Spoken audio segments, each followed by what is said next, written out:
ব্যবসায়ীদের হাত থেকে, দুর্বৃত্তায়নের হাত থেকে আমাদেরকে মুক্ত করতে হবে। আপনি যদি আপনার বাড়ি থেকে দারোয়ান রাখেন, প্রত্যেক মাসে বিল দিতে হয় না? প্রত্যেক মাসে বেতন দিতে হয় না?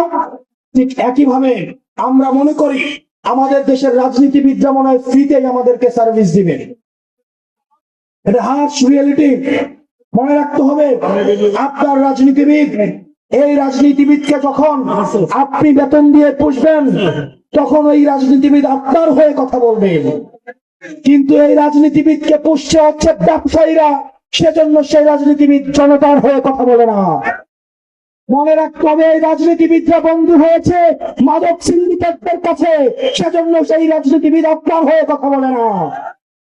জনতার পয়সা দিয়ে আমরা রাজনীতি করছি, সেজন্য সংসদে আমরা জনতার হয়ে কথা বলতে পারি। প্রিয় তরুণ প্রজন্ম, আপনার পয়সায় আপনার রাজনীতি হতে হবে। আপনি যদি মনে করেন ব্যবসায়ীরা রাজনৈতিক দল বানাবে আর সেই রাজনৈতিক দল আপনার জন্য চাকরির ব্যবস্থা করবে, সেই রাজনীতি কখনোই বাংলাদেশে সম্ভব না।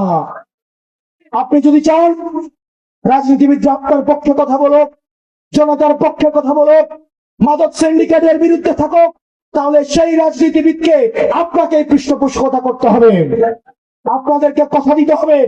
যদি আপনারা আমাদেরকে পৃষ্ঠপোষকতা দেন, তাহলে আমাদেরকে ব্যবসায়ীদের কাছে যেতে হবে না। কিন্তু অত্যন্ত পরিতাপের বিষয়, বেশিরভাগ ক্ষেত্রে আমরা মনে করি রাজনীতিবিদ হচ্ছে ফ্রি সার্ভিস।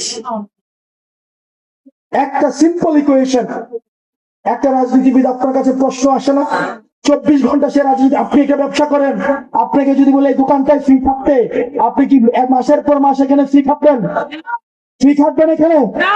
আপনার কাছে কেন মনে হয় আপনার রাজনীতিবিদ আপনার পয়সা ছাড়া, আপনার সমর্থন ছাড়া আপনার জন্য ফ্রি থাকবে?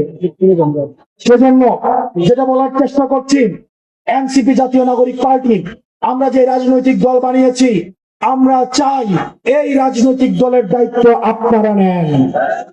আপনারা যদি এই রাজনৈতিক দলের দায়িত্ব নেন, তখন শুধু স্লোগানে নয়, বরং কাজের মধ্যেই আমরা দেখাতে সফল হব যে জনতা জনতা জনতা কোনো ক্ষমতা নয়।